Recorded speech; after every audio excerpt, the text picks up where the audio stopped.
ಸಾಂಸ್ಕೃತಿಕ ನಗರಿ ಮೈಸೂರಿನ ಚಾಮುಂಡಿ ಬೆಟ್ಟದಲ್ಲಿ ನಾಡಿನ ಅಧಿದೇವತೆ ಚಾಮುಂಡೇಶ್ವರಿ ದೇವಿಯ ವರ್ಧಂತೋತ್ಸವ ಸಂಭ್ರಮ ಸಡಗರದಿಂದ ನಡೆಯಿತು. ಈ ವೇಳೆ ಸಚಿವ ಎಸ್ಎಸ್ ಮಲ್ಲಿಕಾರ್ಜುನ್, ಸಂಸದೆ ಡಾ ಪ್ರಭಾ ಮಲ್ಲಿಕಾರ್ಜುನ್, ಶಾಸಕರಾದ ಜಿಟಿ ದೇವೇಗೌಡ, ಸಮರ್ಥ ಶಾಮನೂರ್, ಚಿತ್ರನಟಿಯರಾದ ತಾರಾ ಅನುರಾಧ, ಅಂಜಲಿ ಸೇರಿದಂತೆ ಹಲವರು ಉಪಸ್ಥಿತರಿದ್ದರು.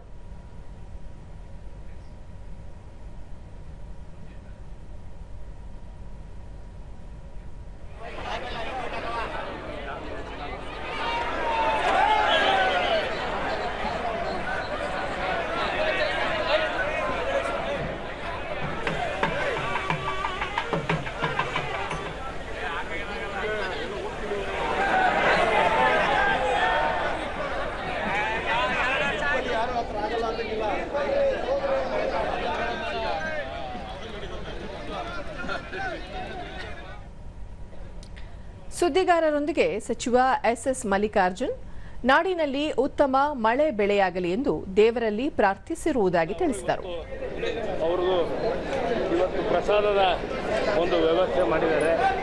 ಆ ನಿಟ್ಟಿನಲ್ಲಿ ಇವತ್ತು ದೇವಿಯ ಒಂದು ಆಶೀರ್ವಾದ ಪಡೆದು ಒಳ್ಳೆ ಮಳೆ ಬೆಳೆ ಎಲ್ಲ ಆಗಲಿ, ಸಮೃದ್ಧಿ ಆಗಲಿ ಅಂತಂದು ಭಗವಂತನಲ್ಲಿ ಪ್ರಾರ್ಥನೆ ಮಾಡಲಿಕ್ಕೆ ಬಂದಿದ್ದಾರೆ. ಸಂಸದ ಯದುವೀರ ಕೃಷ್ಣದತ್ತ ಚಾಮರಾಜ ಒಡೆಯರ್ ಪ್ರತಿ ವರ್ಷದಂತೆ ಈ ವರ್ಷವೂ ಸಾಂಪ್ರದಾಯಿಕ ವಿಧಿವಿಧಾನಗಳ ಮೂಲಕ ವರ್ಧಂತಿ ಉತ್ಸವ ನಡೆಸಲಾಗಿದೆ.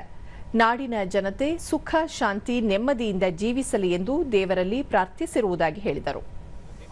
ನಾಡಿನ ಸಮಸ್ತ ಜನರಿಗೆ ಒಳ್ಳೆಯ ಆರೋಗ್ಯ, ಅಭಿವೃದ್ಧಿ, ಸಮೃದ್ಧಿ ಪಾಲಿಸಲಿ ಎಂದು ನಾವು ತಾಯಿ ಚಾಮುಂಡೇಶ್ವರಿ ಪ್ರಾರ್ಥನೆ ಮಾಡಿದ್ದೇವೆ. ದೇವಾಲಯದ ಪ್ರಧಾನ ಅರ್ಚಕರಾದ ಶಶಿಶೇಖರ್ ದೀಕ್ಷಿತ್ ಆಷಾಢ ಮಾಸದ ಸಪ್ತಮಿ ರೇವತಿ ನಕ್ಷತ್ರದ ದಿನ ಚಾಮುಂಡಿ ತಾಯಿಯ ವರ್ಧಂತಿ ನಡೆಯಲಿದೆ.